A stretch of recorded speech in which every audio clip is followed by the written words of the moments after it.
Bueno, ustedes saben que por Zoom no hay que perder tiempo, entonces directamente a lo que vinimos. Como pueden ver en el título del tema que vamos a avanzar ahora, habla sobre triángulos del cuello, triángulos del cuello. Y no podríamos hablar antes del cuello si no hubiésemos hecho osteología de cuello, es decir, hablar de las vértebras cervicales. No podríamos hablar de triángulos del cuello si no hemos hecho primero miología del cuello. Y hemos hablado de músculos del cuello, hemos visto la región anterior, los músculos laterales, hemos visto los músculos prevertebrales, aquellos que están alrededor del cuello.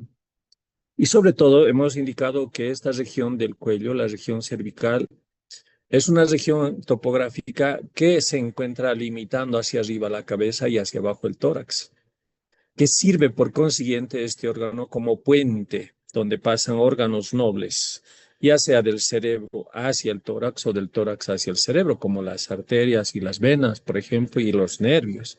Entonces también constituye este segmento un segmento de paso de órganos nobles. Perdón. Entonces, topográficamente, a estas inserciones de los músculos, estos músculos, como pueden apreciar en la imagen, forman unos triángulos que se denominan en anatomía topográfica triángulos del cuello. ¿En qué radica su importancia de estos triángulos del cuello? Radica su importancia de los triángulos del cuello en que muchas actividades o actitudes quirúrgicas de cirugía y clínicas de palpación, etcétera, nos orientan para poder identificar algunos elementos anatómicos que necesitamos en ese momento. Para eso sirven estos triángulos del cuello. Ahora, todas estas formaciones triangulares del cuello, eh, todo triángulo, todo triángulo nos va a presentar un continente. Este es el continente, todo triángulo. Y esos continentes está formado por paredes que constituyen estos diferentes músculos. Por decir, este es el músculo esternocleidomastoideo, ¿verdad? Tiene una cara lateral como la que estamos viendo y por dentro su cara medial o su cara interna. Pero además, ¿qué presenta? Presenta un borde. Este es el borde anterior del esternocleidomastoideo y este es el borde posterior del esternocleidomastoideo, ¿verdad? Entonces, el continente está formado por distintos segmentos musculares de estos, ya sean por sus caras o por sus bordes. Todo triángulo del cuello además va a presentar un piso, un suelo, este piso, el suelo. Y en el piso o el suelo de estos vamos a encontrar también algunos elementos anatómicos, sobre todo músculos. Y sobre este piso encontramos un techo en la región que cubre toda esta región, ¿no? Me adelanto a indicar que el techo de todos estos triángulos que vamos a estudiar constituye procediendo de afuera hacia adentro. Primero, como pueden ver acá, está seccionado la piel. Luego tenemos el tejido subcutáneo, una aponeurosis superficial y aquí tenemos al músculo platisma mioides, al músculo cutáneo del cuello que está abarcando todo el cuello. Por consiguiente, el techo de todos estos triángulos constituye la piel, el músculo platisma mioides o cutáneo del cuello y la aponeurosis superficial. Y dentro de este techo y de este piso y de estas paredes también tenemos un contenido que puede ser arterial, venoso, linfático y nervioso que se encuentre dentro de este triángulo. Bueno, vamos a lo que hemos mencionado. Esta es simplemente una introducción para que nos vayamos entendiendo. Pero además, para que me entiendan, es necesario que sepan músculos del cuello, lo que hemos visto hasta la anterior semana. ¿Qué límites tiene el cuello en esta región? Tiene un límite superior. A ver.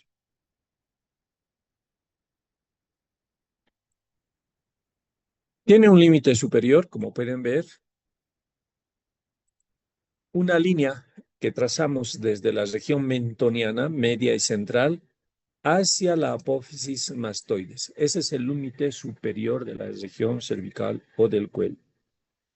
Tiene un límite inferior que constituye la cara superior de la clavícula, toda la cara superior de la clavícula, desde la articulación con el esternón hacia el acromión.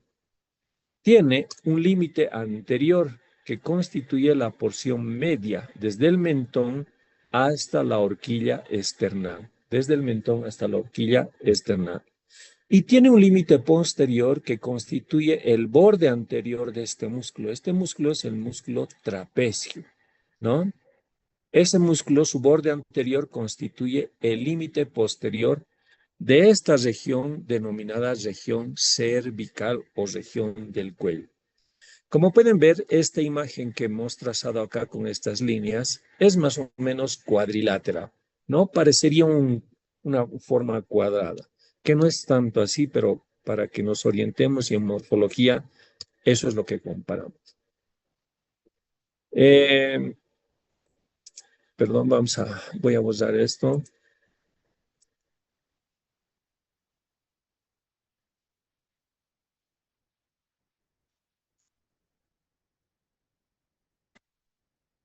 Bueno, esta forma cuadrilátera que hemos mencionado está dividida, esta forma cuadrilátera está dividida por este músculo, fíjense, este músculo lo divide en dos triángulos. El músculo esternocleidomastoideo, ¿no? Por si acaso estoy mencionando eso para que me sigan a mí. El músculo esternocleidomastoideo a esta morfología cuadrilátera divide en dos triángulos. No son dos triángulos perfectos. En anatomía y morfología ya hemos indicado por qué motivos, ¿verdad? Entonces, este cuadrado presenta un triángulo denominada esta porción triángulo anterior porque está cerca a la región mentoniana. Y este otro triángulo es el triángulo posterior que está cerca a la región trapezoidal o al músculo trapecio. En algunos autores menciona triángulo ventral y triángulo dorsal a los mismos, ¿no? Eso es una terminología anatómica. Ahora, dentro de estos triángulos que existen en la región cervical, el triángulo anterior y el triángulo posterior, existen otros triángulos más pequeñitos que los vamos a ir disgregando. Nuevamente me sirve esto como esquema, la forma cuadrilátera del cuello. Los puntos suspensivos es el triángulo anterior, triángulo posterior. Dentro del triángulo anterior encontramos tres triángulos pares y un triángulo impar. ¿Cuáles son los triángulos pares? Los triángulos pares es este primero, el triángulo submandibular, porque está por debajo de la mandíbula. Este es el triángulo submandibular, ¿no? Luego encontramos este triángulo denominado triángulo carotídeo. Este es el triángulo carotídeo. Este es el triángulo carotídeo. Y hacia abajo y hacia interno, en medial, perdón, encontramos este triángulo, el triángulo muscular. Por consiguiente, 1, 2, 3 triángulos son en la región lateral y además son pares. Pero encontramos un triángulo acá impar que es el triángulo submentoniano, ¿no? El triángulo submentoniano que lo vamos a ver ahora. Dentro del triángulo posterior encontramos dos triángulos. Un triángulo este que se denomina triángulo superior u occipital y este triángulo inferior o supraclavicular. Estos triángulos además reciben otros nombrecitos. Por ejemplo, este triángulo submandibular, este es el músculo digástrico, ¿no? Este es el músculo digástrico. Este músculo digástrico está formando entonces este triángulo submaxilar como triángulo digástrico también, ¿no? Este es el músculo homoioideo, que va desde el omóplato hasta el hueso ioides. Divide también al triángulo anterior en esos triángulos citados y al triángulo posterior en los que acabamos de mencionar. Por consiguiente, es necesario conocer estos músculos. Fíjense, este es el músculo digástrico, ¿no? Este es el músculo estiloideo, viene hasta la apófisis estiloide. No se olviden que aquí forma el ojal del digástrico, por donde está atravesando el músculo digástrico. Está dividiendo al triángulo anterior en ese triángulo que hemos mencionado. Y este músculo, el homoioideo, divide al triángulo posterior y al triángulo anterior también en otros triángulos. Este músculo, los dos músculos que dividen en triángulos más pequeños al triángulo anterior y posterior son músculos digástricos. ¿Por qué decimos músculos digástricos? Porque presenta una porción gástrica panzoncita muscular anterior y otro panzoncita o carnosa posterior. Sucede lo mismo con el homoioideo. Este es el vientre anterior o superior. Aquí está el tendón intermedio y luego el vientre posterior o inferior del músculo homoioideo. Entonces encontramos todos estos triángulos, pero además, ¿no? A ver, ¿dónde está? Pero además en estos triángulos, por ejemplo, aquí vamos a encontrar otro triángulo pequeñito, el triángulo de Sedilot. En todos estos triángulos también encontramos triángulos más pequeñitos que tienen su ligera importancia, sobre todo en anatomía quirúrgica. Bueno,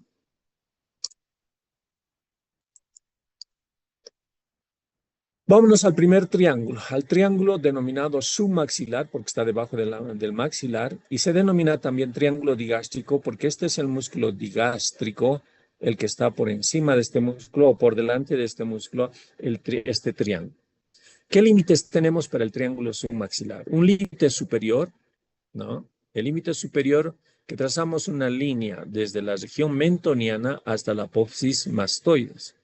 No se olviden que el músculo digástrico se inserta en la apófisis mastoides, cara interna de la apófisis mastoides, ranura digástrica de la apófisis mastoides. Por eso se denomina ranura digástrica. Por ahí viene el músculo digástrico, se hace tendinoso, atraviesa el ojal del estiloideo, se vuelve nuevamente carnoso y termina en la fosita digástrica de la cara interna del cuerpo mandibular, del hueso. El borde, el límite posterior de este triángulo constituye la porción digástrica posterior de este músculo, del músculo digástrico. ¿Ven? Esta es la porción digástrica posterior. Estas son líneas rectangulares que hemos trazado. Sin embargo, vean la curvatura que tiene el músculo digástrico. Un límite inferior o anterior que partiendo del hueso hioides, de las astas mayores del hueso hioides, se dirige hasta la región submentoniana, Aquí lo estamos viendo por debajo del mentón, al triángulo digástrico o submaxilar, de esa forma triangular. Aquí está el músculo digástrico. Este es el triángulo submandibular. Por consiguiente, ¿cuáles son sus paredes? Pared superior, pared posterior, pared anterior. ¿Cuál es su piso? Su piso está formado por este músculo, el músculo miloioideo, y este músculo de acá, que va de la apófisis o del hueso hioides hacia la lengua, el músculo hiogloso, ¿Cuál es su techo? No se olviden que el techo de todos estos triángulos que están viendo acá, primero encontramos de profundidad a superficie la aponeurosis cervical superficial. Esto que está semitransparente, aquí ya está sin la aponeurosis. Luego de la aponeurosis encontramos este músculo, el músculo cutáneo platisma del mioides, que tiene toda esta extensión, ¿verdad? Y hacia afuera que vamos a encontrar la piel de este músculo. Ese es el techo de este triángulo. ¿Cuál es el contenido del triángulo submaxilar o triángulo digástrico? Encontramos, sobre todo si hablamos de glándula, la glándula submaxilar. Vamos a encontrar a esta arteria, la arteria facial, y a esta vena, la vena facial. Hemos indicado que la arteria facial y la vena facial, partiendo del ángulo o del gonion de la mandíbula, se dirige al canto interno o al ángulo interno del globo ocular. Pero y entonces, si esta es la región cervical, ¿por qué se llama facial? Porque la arteria y la vena facial tiene un trayecto facial y tiene un trayecto cervical. Por consiguiente, esta es la arteria facial, pero en su trayecto cervical. Vena facial en su trayecto cervical. ¿Qué nervio importante encontramos aquí? Encontramos este nervio, el nervio hipogloso mayor. Nervio hipogloso mayor que lo vamos a encontrar en varios triángulos que vamos a ir mencionando. Pero además encontramos otra asa cervical superficial lingual de inervación de la lengua. Acá estamos viendo igual el triángulo submaxilar, su contenido. Aparte de este contenido de la glándula submaxilar, la vena facial, la arteria facial, encontramos estos ganglios linfáticos submandibulares. Fíjense que están por el borde inferior de la mandíbula. Ganglios linfáticos. En este triángulo submaxilar encontramos otro triángulo pequeñito acá. Este triángulo pequeñito,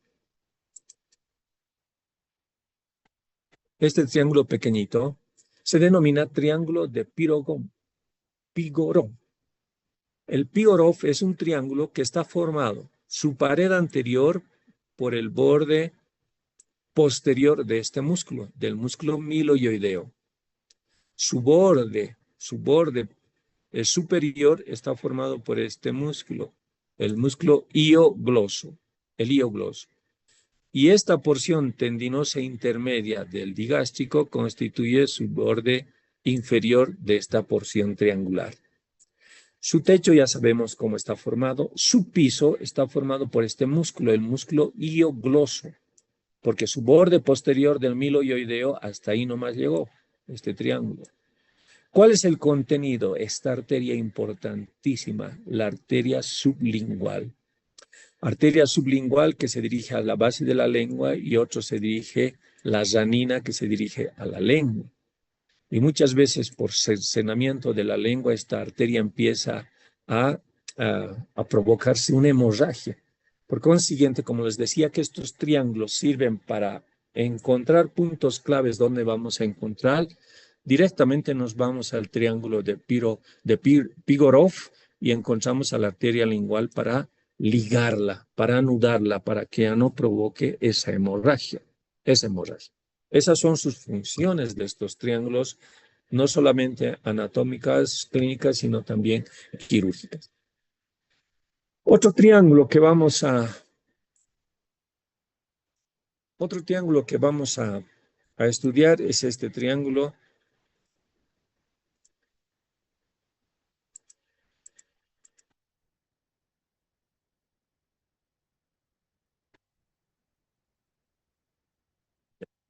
El triángulo submentoniano. Este triángulo es un triángulo impar. Está justamente por debajo del mentón y que se dirige desde la región mentoniana hasta el hueso hioides. Fíjense. ¿Cómo está formado este triángulo? Está formado por estos bordes mediales. ¿De qué músculos? De este músculo, del músculo digástrico. El músculo digástrico, que su vientre anterior se vienen casi a unir en la porción submentoniana, mientras que en la parte posterior se abren, ¿verdad? Para pasar el tendón o el ojal del músculo estiloioideo, como están viendo acá. Este es el triángulo submentoniano. Su base está formado por el hueso hioides. Su piso, este músculo. El piso está formado por ¿qué músculo? Por el músculo miloioideo, que es el músculo del piso de la cavidad oral o de la boca. Este triángulo, ¿por qué creen que se llama triángulo carotídeo? Porque en este triángulo justamente vamos a encontrar a la arteria, a la carótida primitiva y a la carótida externa y a la carótida interna. Pero además encontramos a esta venita, a la venita tirolingo-faringofacial, a la vena yugular. Esta es la vena yugular interna. Vamos a encontrar al noveno par, al nervio gástrico. Este es el nervio hipogloso mayor que está formando su asa. Eso es su contenido. Pero ¿cómo está formado este triángulo? Este triángulo, a ver, vamos a trazarnos. Este triángulo, su límite superior o su pared superior está formado por el vientre posterior del músculo digástrico. Este es el músculo por el borde posterior del músculo digástrico. Este es el hueso hioides, ¿no? El hueso hioides. Su límite posterior o su pared posterior está formado por el borde anterior del músculo esternocleidomastoideo, ¿no? En la intersección de esos constituye el límite superior. Su límite anterior, este es el músculo homoyoideo que está viniendo así. Y el borde posterior del músculo homoyoideo constituye su pared o su límite anterior, formando este triángulo denominado triángulo carotídeo. ¿Cuál es el piso del triángulo carotídeo? Encontramos primero aquí un músculo. Este es el músculo constrictor. Constrictor inferior de la faringe y el constrictor superior de la faringe. Pero además estos músculos escalenos lo vamos a ver en la parte superior, Aquí está este triángulo.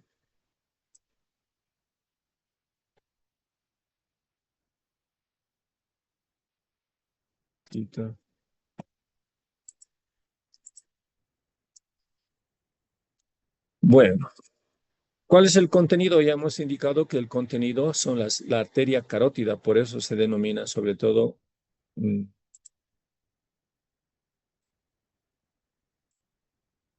triángulo carotídeo. No puedo cambiar a mi puntero. Ahí está. Bueno, por eso se denomina triángulo carotídeo. Aquí están viendo, hemos extirpado los músculos, hemos retirado los músculos esternocleidomastoideo, el homoyoideo, se mantiene el vientre posterior del digástrico, y en este triángulo que encontramos la carótida primitiva, aquí están viendo, la carótida, esta es la carótida externa, esta es la carótida interna. ¿Cómo reconozco que es la carótida interna esta? La carótida interna no da ninguna colateral en todo su trayecto hasta ingresar por el agujero carotídeo hacia la cabeza, hacia el cerebro, hacia la porción interna del cráneo.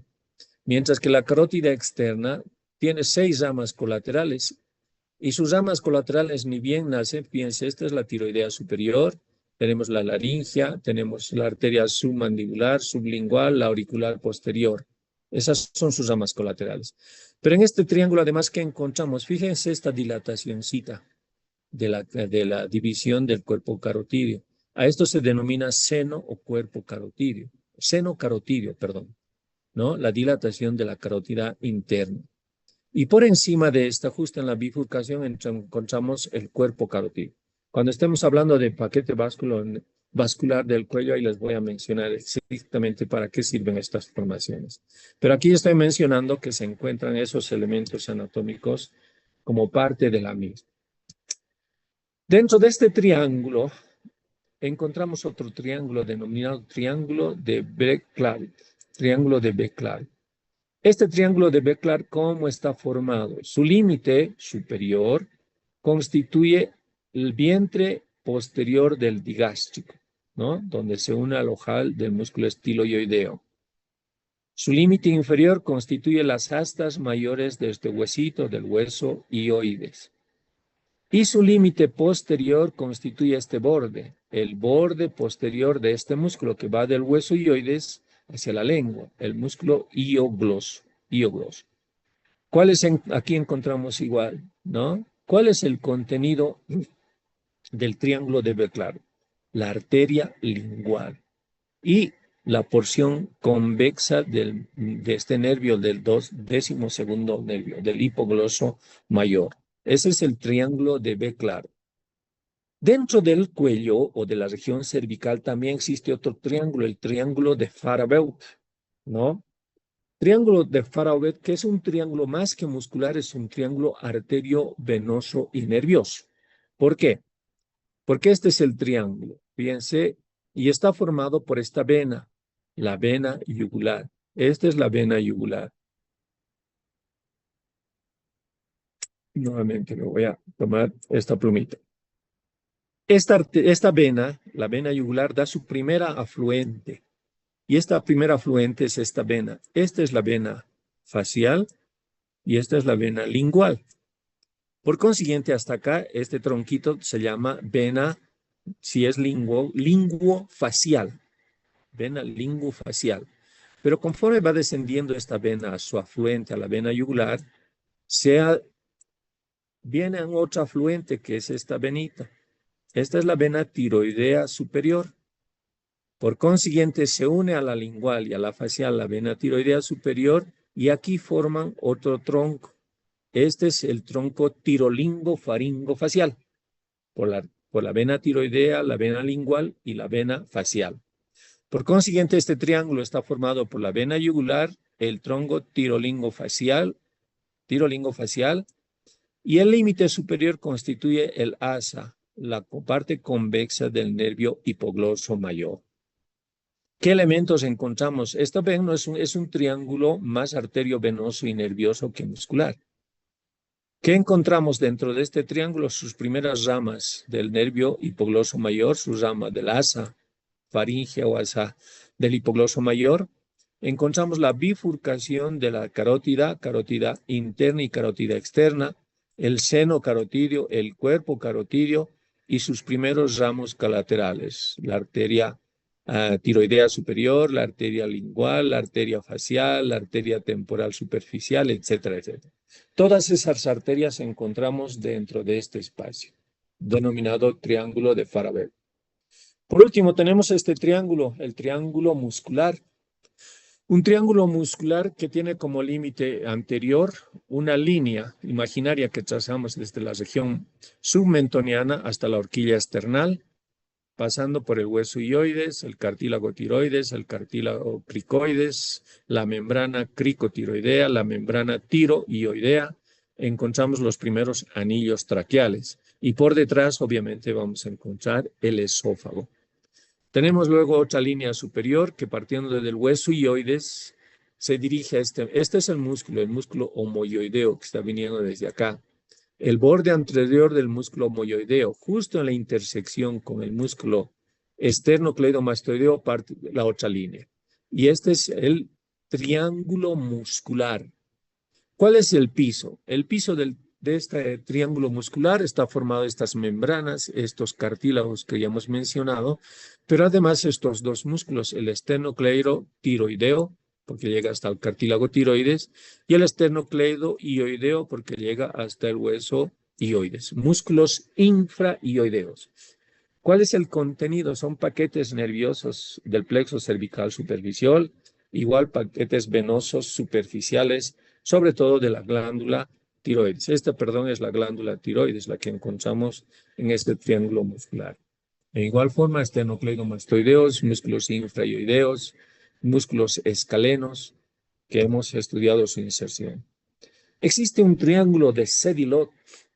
Este triángulo de Sedilot, cuando les he hablado de inserciones del músculo esternocleidomastoideo, les había dicho, este músculo esternocleidomastoideo se inserta en la apófisis mastoides, y desde acá sus fascículos se dirigen hacia abajo y se dividen en dos, uno que va al esternón y otro que va a la clavícula, ¿verdad? Y en medio, muchas veces, muchas personas, estos dos fascículos están divididos realmente, donde se forma un triángulo. Y este triángulo se denomina triángulo de Sedilot. Triángulo de Sedilot, donde vamos a encontrar esta arteria, a las arterias carótidas primitivas, a las arterias carótidas. El triángulo posterior. El triángulo posterior, que es el triángulo posterior, está dividido por este músculo, el músculo iomoideo, en un triángulo superior denominado triángulo occipital. Este es el triángulo superior u occipital. Y un triángulo inferior denominado triángulo supraclavicular porque está por encima de la clavícula. ¿Cuáles son los límites? Los límites del triángulo occipital o el triángulo superior encontramos el borde posterior del esternocleidomastoideo, su límite anterior, su límite posterior, el borde anterior del músculo trapecio y su límite inferior encontramos la parte media de la cara superior de la clavícula. Ya sabemos que su tercio externo está el trapecio y tercio interno el esternocleidomastoideo. Ahora este triángulo posterior está dividido por este músculo, el músculo homoioideo, en dos triángulos, el superior occipital y el inferior clavicular. ¿Cuál es el piso del triángulo superior? El triángulo superior encontramos aquí primero al músculo esplenio. Este es el esplenio de la cabeza. Luego encontramos, este es el músculo angular del omóplato, el angular del omóplato. Este es el escaleno posterior y el escaleno anterior, ¿no? Aquí están, entre los dos escalenos, pasa la arteria subclavia y los troncos primarios del plexo braquial. del plexo braquial. El triángulo supraclavicular sus límites es el borde posterior del esternocleidomastoideo, su límite inferior, borde superior de la clavícula, su límite superior, el vientre posterior del músculo homoideo.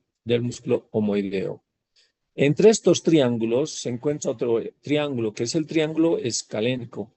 Entre el escaleno anterior y el escaleno medio encontramos un triángulo por donde está pasando la arteria están haciendo la arteria subclavia, además troncos primarios del plexo braquial. Igual acá podemos ver los músculos infrayoideos, encontramos los vasos y nervios de esta región, la arteria carótida primitiva, la carótida externa. ¿Alguna consulta hasta acá? Y doctor, una pregunta, por favor. Dime a tus órdenes. En el triángulo submandibular dijo que pasaba el nervio hipogloso, pero en esa parte se me cortó y no escuché qué otro nervio pasaba. ¿Me podría decir, por favor? El triángulo submandibular. Este es el triángulo submaxilar. La convexidad del hipogloso mayor, pero además el nervio lingual. Este es otro nervio de otra asa. ¿Alguna Sí, consulta doctor. más? Y en el triángulo posterior no se vio su puntero en la parte del límite con los escalenos y el Ah, esplenio, no sé. el triángulo En el posterior. triángulo En el triángulo posterior encontramos un triángulo superior o occipital y un inferior o supraclavicular. Este es el músculo homoioideo que está dividiendo en esos dos triángulos.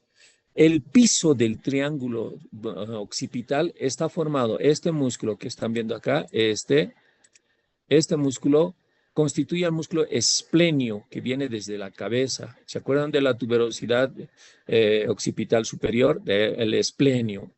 Este otro músculo viene desde el omóplato, se denomina el músculo angular del omóplato, ¿no? Este es el angular o elevador de la escápula, también se denomina. Y estos otros dos son los escalenos. Este es el escaleno anterior, escaleno medio y escaleno posterior. Y entre los dos escalenos está el triángulo interescaleno. Si se acuerdan del tubérculo de Lisfranc, donde se inserta el escaleno anterior, por detrás del escaleno anterior está el escaleno medio. Y entre el escaleno anterior y medio, ¿en qué pasa? La arteria subclavia. Y por delante del escaleno anterior, la vena subclavia. Es decir, que la vena tendríamos que encontrarla acá, en el triángulo supraclavicular. Estamos hablando del tubérculo de Lisfranc. Simplemente para que recuerden un poquito de osteología. Otra pregunta, tenemos creo 30 segundos.